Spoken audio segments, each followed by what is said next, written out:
Assalamualaikum warahmatullahi wabarakatuh. Perkenalkan, nama saya Saki Purnama Rizky dari kelas 12 MIPA 1. Pada kesempatan kali ini saya akan menjelaskan tentang kekuasaan yudikatif. Kekuasaan yudikatif di Indonesia. Apa itu kekuasaan yudikatif? Kekuasaan yudikatif adalah kekuasaan peradilan yang dalam kekuasaannya menjaga undang-undang, peraturan, dan ketentuan hukum lainnya yang harus ditaati dengan menjatuhkan sanksi terhadap pelanggar. Selain itu, lembaga yudikatif juga bertugas memberikan keputusan dengan adil dan sengketa sipil yang diajukan ke pengadilan untuk diputuskan lembaga. Lembaga yudikatif harus bebas dari campur tangan ke badan eksekutif dan lainnya. Kekuasaan yudikatif di Indonesia dibagi menjadi 3, yaitu ada MA, MK, dan KY. Kekuasaan yudikatif MA, MK, dan KY. MA, Mahkamah Agung. Mahkamah Agung berwenang menguji peraturan perundang-undangan di bawah undang-undang terhadap undang-undang. Sedangkan Mahkamah Konstitusi menguji undang-undang terhadap undang-undang. Jadi ada MA, MK. Itulah perbedaan MA dan MK. Kira-kira apa sih fungsi-fungsi yang ada di MK? Di MA, mohon maaf, di MA, fungsi peradilan, fungsi pengawasan, fungsi mengatur, dan fungsi nasihat. Ada juga fungsi administratif. Fungsi peradilan. Ternyata banyak MA. Fungsi peradilan dari MA adalah fungsi pertama, membina keberagaman dalam penerapan hukum melalui putusan kasasi dan peninjauan kembali. Jadi MA adalah peradilan tingkat kasasi, ada tingkat tertinggi. Fungsi peradilan kedua memeriksa dan memutuskan perkara tingkat pertama dan terakhir. Selesai sengketa tentang kewenangan mengadili, memohon meninjau kembali putusan pengadilan yang bersangkutan dengan hukum tetap.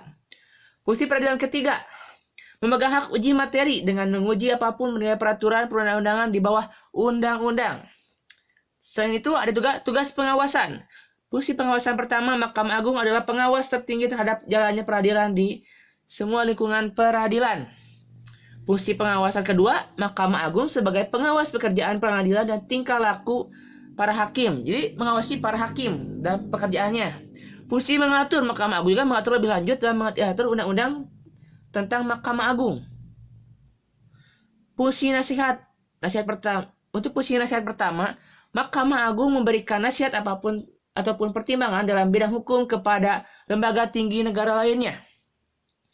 Fungsi nasihat kedua, Mahkamah Agung dapat memberi nasihat kepada Presiden selaku kepala negara dalam rangka memberi penolakan gerasi dan rehabilitasi. Fungsi administratif pertama, Mahkamah Agung bertugas badan-badan peradilan seperti peradilan umum, peradilan agama, peradilan militer, dan peradilan tata usaha negara sesuai dengan pasal 11 ayat 1 Undang-Undang Nomor 35 Tahun 1999. Fungsi administratif kedua, Mahkamah Agung mengatur tugas dan tanggung jawab susunan organisasi dan tata kerja kepanitraan pengadilan. Kemudian, Mahkamah Konstitusi, yaitu menguji undang-undang terhadap undang-undang. Pengujian Undang-Undang 1945 memutuskan sengketa kewenangan lembaga negara yang kewenangan berasal dari Undang-Undang Dasar 1945. Kemudian ada Komisi Yudisial. Apa sih Komisi Yudisial? Komisi Yudisial tidak memiliki kekuatan yudikatif. UUD 1945, Undang-Undang Dasar 1945 telah menetapkan pembahasan mengenai Komisi Yudisial pada bab 9 tentang kekuasaan kehakiman. Komisi Yudisial memiliki wewenang mengusulkan pengangkatan hakim agung kepada DPR dan menegakkan kehormatan, kemartabatan, serta menjaga perilaku hakim. Jadi, Komisi Yudisial mengajukan calon hakim agung dan juga mengawasi jalannya pekerjaan-pekerjaan para hakim. Nah, melakukan pendaftaran calon hakim agung, melakukan seleksi terhadap calon hakim agung, menetapkan calon hakim agung, mengajukan calon hakim agung ke DPR. Anggota Komisi Yudisial diangkat oleh Presiden dengan persetujuan DPR. Mungkin seperti itu yang dapat saya sampaikan. Mohon maaf bila ada kekurangan.